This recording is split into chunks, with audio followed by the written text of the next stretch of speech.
This is a Subaru Outback. This Subaru Outback has a 1.5-inch lift kit on it. Because when you buy a Subaru, you have to lift it.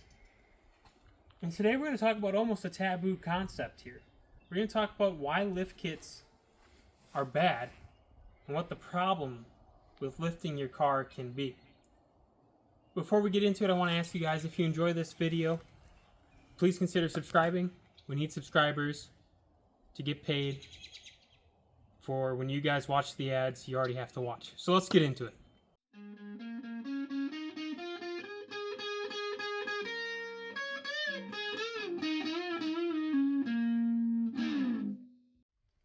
The first thing I want to bring up is when you lift your car, the angle of the control arms, basically the things attached to the steering knuckle, they kind of get altered. I mean, no matter what, because you're lifting the car. So control arms and tie rods, the angle of them can get altered, and that can impact steering. So when you lift your car, you always have to go in for an alignment.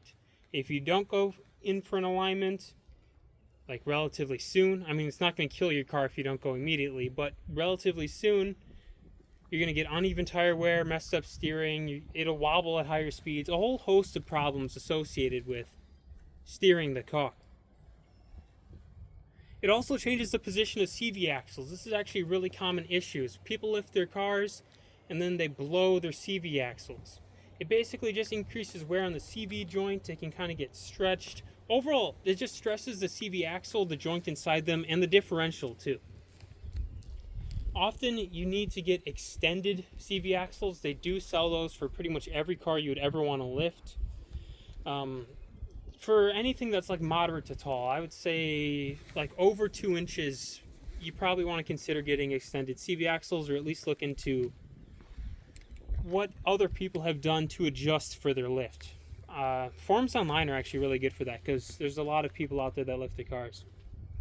Your tires may no longer fit properly. That's more of a problem if you lower your cars, but the way they fit inside the actual wheel well can change.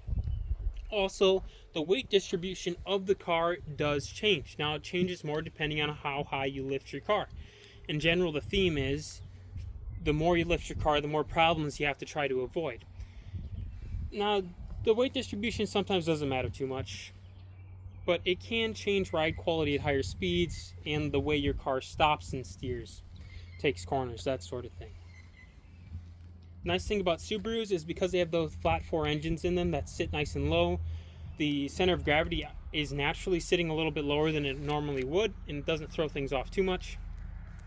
But the bottom line here is like mild lifts, like short to medium lifts, like 1 to 2 inches, like what we had on the Outback, can be pretty well adjusted for, and often you won't run into problems long term driving them regularly. But the problem with a 1 to 2 inch lift, anything less than 2 inches, is you might not be getting what you really want out of it. You're not getting the full look of a lifted car. It just might look a little lifted, but to the naked eye, to the average observer, they might not be able to tell. And those higher lifts, 2 inches and up, let's say, there's a chance you're going to run into issues. I mean, they require more adjustment and increase the risk of causing issues with regular use. Now, if you're lifting a car as strictly an off-roader, and you just drive it around in the dirt, on the snow, up and down hills, not regularly, obviously less chance of building up issues and stressing out the components long term. But anything with those higher lifts where you're finally getting the look you want, you should look online at the forums, at whatever vendor you're buying your lift from, see what they recommend about changing the other components to make adjustments for the lift you're adding to your car. That's the bottom line here. Thank you guys for watching. Subscribe if you liked it. We'll see you later.